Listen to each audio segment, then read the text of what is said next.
Welcome to sewing class. I'm Annette Julie, and we are continuing on with our fashion machine use study sheet.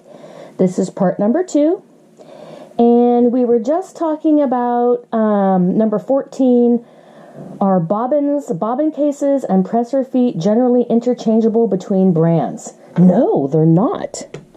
These are completely different types of things. You have to buy that brand's individual items. You cannot interchange them. Let's take a look at the drop-in bobbin I have here. Here's my bobbin from my brother machine.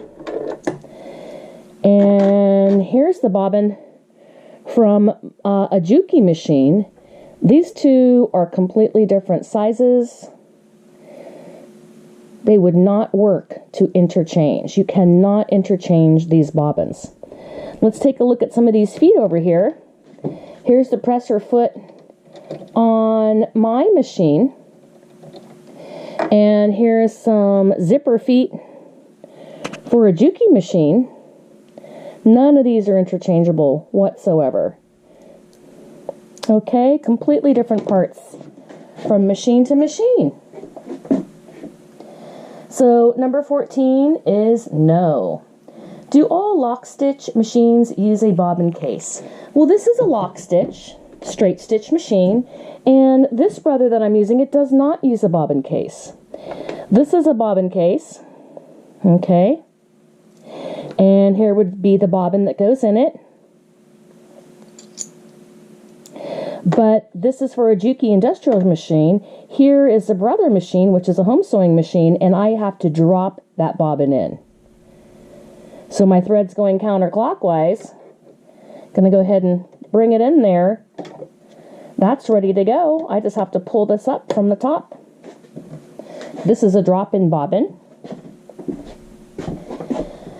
So on number 15, the answer is, do all lock stitch machines use a bobbin case? No, they do not.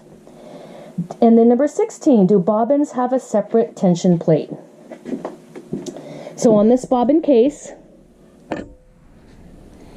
if we take a look at it, we can see that there's a little slit right there that we pull the thread forward to, and then it comes around through this hole. These metal pieces, this forms a point of tension.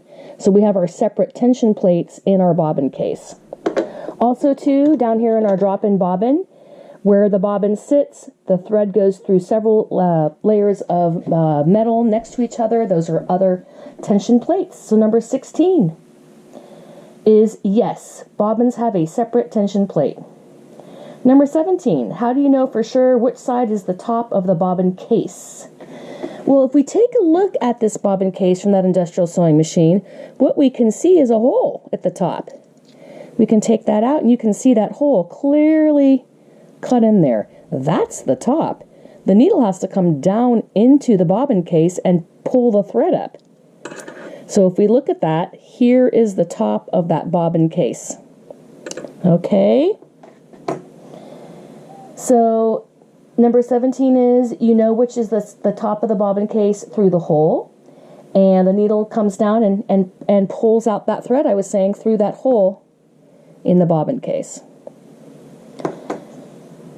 Number 18, before winding any bobbin on any machine, you must, it has all these answers. A, unthread the needle. B, raise the presser foot. C, remove the bobbin case. D, make sure the bobbin winder is threaded correctly. And E, remove the needle. I don't normally unthread the needle, and I also do not remove the needle, but I do raise my presser foot. So here's my presser foot lever here in the back, and I would raise that presser foot. I would also remove the bobbin or bobbin case. And I want to make sure that the bobbin winder is threaded correctly. I'm not going to remove that needle. Up here is my bobbin winder. Here's my spool of thread. It's going to go forward and come back to the bobbin winder. We are on to number 19. Which way does the bobbin need to spin in relation to its tension plate to have the correct tension? It goes in an S curve. That's letter A, an S curve. So if we take a look at this bobbin and putting it in the bobbin case, it's going to come into that slit and go forward, and this is forming an S. Number 20, what should a properly wound bobbin look like? Well, let's take a look at this one. It should first off be even all the way across. Like, all the threads shouldn't just be on one side. It should also be that the threads are parallel with that bobbin.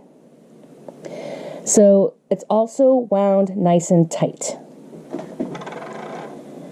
So if thread is uneven, it's going to really affect the tension and going to cause major sewing problems. So number 20 is what should a properly wound bobbin look like. Thread is even and tight.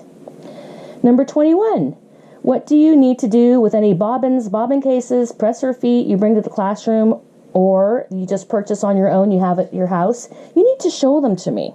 What happens is people buy the wrong parts for your machine, and they look so close that it's really hard to tell what the difference is. So make sure before you put any new bobbin case in there or bobbin that you've asked your teacher if the parts are correlating. So number 22, the needle, here we go, on our sewing machine has a groove, a shaft,